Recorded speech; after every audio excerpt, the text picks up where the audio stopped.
ጦሩ ካምፑን ሰብሮ አመለጠ። ጀነራሎቹ ደነገጡ። ህወሓት አነጋጋሪ ጦር መሳሪያ በእጁ አስገባ። የህወሓት ጀነራሎች በወልቃይት ከአዲስ አበባ በጀልባ ተከዜን አቋርጦ ገባ። ህወሓት መጠነ ሰፊ አፈሳን በመጠቀም ጭምር ከፍተኛ ዝግጅት እያደረገበት ያለው የጦርነት ዝግጅት ከወዲሁ አፈር እየበላ ይመስላል። ዛሬ በተሰማ መረጃ ህወሓት የተማመነበት ጦር በሌሊት ካምፑን ሰብሮ ማምለጡ ሲሰማ ክስተቱ ጀነራሎችን ማስደንገጡም እየተነገረ ነው። በሌላ በኩል ደግሞ በሱዳን ጦር እርዳታ ከፍተኛ ዝግጅት ላይ የከረመው አርሚ 7 የተባለው የህወሓት ጦር ከፍተኛ አዛዦችን ጨምሮ በአነስተኛ ጀልባዎች ተከዜ ወንዝን አቋርጦ ወደ ወልቃይት መንቀሳቀሱ ሲሰማ በህወሓት እጅ የገባው አደገኛ የጦር መሳሪያ ደግሞ በርካቶችን እያነጋገረ ይገኛል። ይህንን ጨምሮ የመከላከያ ሰራዊትን የኃይል ስምሪትና ከዚሁ ጋር ተያይዞ የወጡ ጥብቅ የግንባር ወታደራዊ መረጃዎችን ይዘን ተገኝተናል።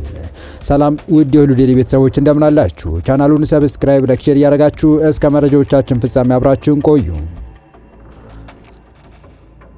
በትግራይና በአጎራባች ግንባሮች ያለው ወታደራዊ ውጥረት የበለጠ እየተባባሰ መምጣቱን መረጃዎች ያሳያሉ። በትግራይ ክልል የተለያዩ ከተሞችና ገጠራማ አካባቢዎች የተጀመረው መጠነ ሰፊ ወታደራዊ አፈሳ ዛሬም ተጠናክሮ መቀጠሉንና በአጎራባች የራያና ወልቃይት ግንባሮች ከፍተኛ የኃይልና የከባድ መሳሪያ ስምሪት እየተደረገ መሆኑን ከአካባቢዎቹ የወጡ መረጃዎች አመላክተዋል። በገጠርና በከተማ የተዘረጋ ወታደራዊ አፈሳ በትግራይ በመቀለ፣ አድዋ፣ ሽረ፣ አክሱምና አዲግራት ከተሞች ጨምሮ አሁን ላይ ወጣቶች ተደብቀውባቸዋል በተባሉ ገጠር አካባቢዎች ጭምር የቀንና የሌሊት ወታደራዊ አሰሳና አፈሳ እየተደረገ መሆኑና ጥብቅ ስምሪት እንደተሰጠ መረጃዎች ገልጸዋል። በተለይ በማይጨውና በራያ ቀጠናዎች ወጣቶች ወደ ገጠራማ አካባቢዎች ሄደው ተሰባስበው ሌሊቱን ያሳልፋሉ በሚል ግምገማ መጠነ ሰፊ የአፈሳ እርምጃ እንዲወሰድ ትዕዛዝ ተላልፏል።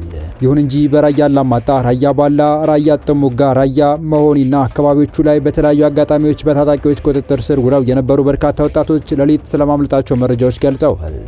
እንደ አካባቢ ምንጮች ገለጻ ከሆነ ራያ መሆኒ ልዩ ስሙ ስፔን ካምፕ ተብሎ የሚጠራው አካባቢ በቀንና በሌሊት በህወሓት ታጣቂዎች በግዳጅ ታፍሰው ወደ ማሰልጠኛ ካምፕ ገብተው የነበሩ ወጣቶችንና የቀድሞ የህወሓት ታጣቂዎችን ጨምሮ ቁጥራቸው ያልታወቀ የሰራዊቱ አባላት በሌሊት ካምፑን ሰብረው አምልጠው ስለመጥፋታቸው የታወቀ ሲሆን በተመሳሳይ በራያ ባላ አካባቢ ደግሞ 14 የሚሆኑ ወጣቶች ከተያዙበት የጅምላ ማሰባሰቢያ ቦታ በሌሊት አምልጠዋል ተብሏል።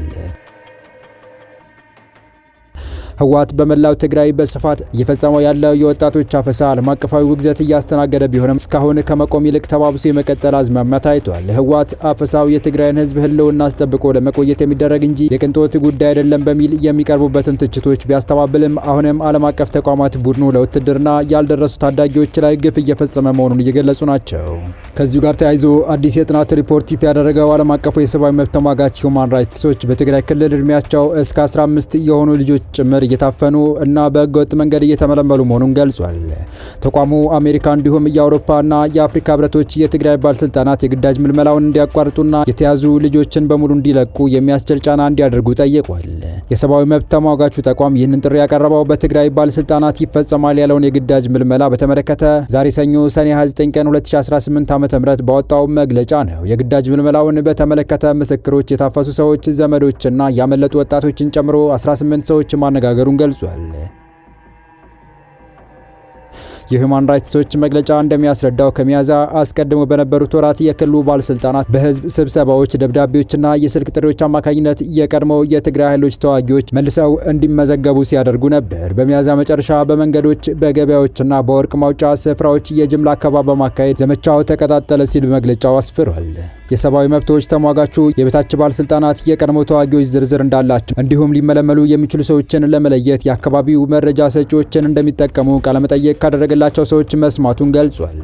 የትግራይ ኃይሎችና ባለስልጣናት የቀድሞ ተዋጊዎችን እንዲሁም ሌሎች ወንዶችና ወንድ ልጆችን አፍነው እየወሰዱ መሆኑን በመላው ትግራይ ክልል የተለያዩ ከተሞች የሚገኙ ማህበረሰቦች መናገራቸውን በመግለጫው ጠቅሷል።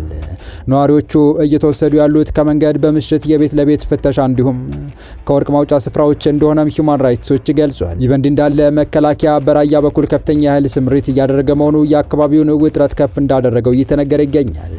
እንደ ምንጮች መረጃ ከሆነ በኃይል ስምሪትና የከባድ መሳሪያዎችን ጉዳይ በተመለከተ በራያ ግንባር ማለትም በወልዲያ ቆቦ መስመር ተጨማሪ መከላከያና ሚሊሻ ከአዳዲስ ከባድ መሳሪያዎችና ሜካናይዝድ መሳሪያዎች ጋር ወደ አካባቢው መንቀሳቀሱ ታውቋል። ጮቢበር ተብሎ በሚጠራው አካባቢ ማዕከል ያደረገው የራያ ቆቦ ቀጠና የመከላከያ ኃይል ስምሪት በአሁኑ ወቅት በቀጠናው የከባድ መሳሪያዎችን ወደ አካባቢው እያስጠጋና በብዛት እያከማቸ ይገኛል ተብሏል። በተያያዘ መረጃ ከኮረም፣ ከራያ አላማጣ፣ ከራያ ባላን እንዲሁም ከኦፍላና ከዛታ ወረዳዎች የተውጣጣ የሚሊሻ ኃይል ስልጠናውን አጠናክሮ በከፍተኛ ተጠንቀቅ ላይ ይገኛል። ይህ ከመከላከያ ስር የተሰማራው የሚሊሻ ኃይል በተለይ ላስታ መገንጠያ ተብሎ በሚጠራው ቀጠና ስልታዊ ቦታዎችን እንዲቆጣጠርና በአካባቢው እንዲሰፍር ተደርጓል ሲሉ የአካባቢ መረጃ ምንጮች አክለው ገልጸዋል። በሌላ በኩል የህወሓት የጦር መሳሪያ ዝግጅት በተመለከተ መረጃዎችን ያጋሩት ምንጮች እንዳስታወቁት ከሆነ በአሸንጌና በኮረም መካከል ባሉ ይዞታዎች ላይ ህወሓት መድፍን ጨምሮ ከባድ መሳሪያዎች በስፋት እያደራጀ መሆኑ ታውቋል። በራያ ዋጃ ግንባር በዞብል ባታ ማርያም፣ አዲስ ቀኝና ራያ ዋጃ በተባሉ አካባቢዎች የተለያዩ መጠን ያላቸው ባለ 120 ሚሜ እና ባለ 82 ሚሜ የሚባሉ ሞርተሮችን ዝግጁ ስለመደረጉ መረጃዎች ገልጸዋል። በራያ ግንባር ያለው ወታደራዊ ውጥረት እንደቀጠለ ባለበት ወቅት በወልቃይት ግንባርም የአማራ ክልል ፖሊስ ኮሚሽነር ትላንት ወደ ስፍራው በመጓዝ ከተከዜ ማዶ ያለውን የተከዜን ዘብ ሰራዊት ማነጋገራቸውን የመረጃው ምንጮች ገልጸዋል። ኮሚሽነሩ በዚህ ጉብኝታቸው ወቅት በኮሎኔል ደመቀ ዘውዱ ስር ለዓመታት ሲሰለጥንና ሲደራጅ የነበረው ጦር ራሱን ለመከላከል ዝግጁ እንዲሆን ትዕዛዝ ስለመስጠታቸውም ነው የተሰማው። ከዚህ ጋር በተያያዘ በሱዳን የሚገኘው የህወሓት ታጣቂዎችን በተመለከተ እንቅስቃሴዎች ጨምሯል የሚሉ መረጃዎችም ወጥተዋል። በዚህ በጎረቤት ሀገር ሱዳን የሚገኙ የህወሓት ታጣቂዎች በተለይ በሱዳን አልፋሽቃ ተብሎ የሚጠሩ አካባቢ አዳዲስ ወታደራዊ ሰፈሮች እና የጦር መሳሪያዎች መታየታቸው ዛሬ ከአካባቢ የወጡ መረጃዎች ገልጸዋል።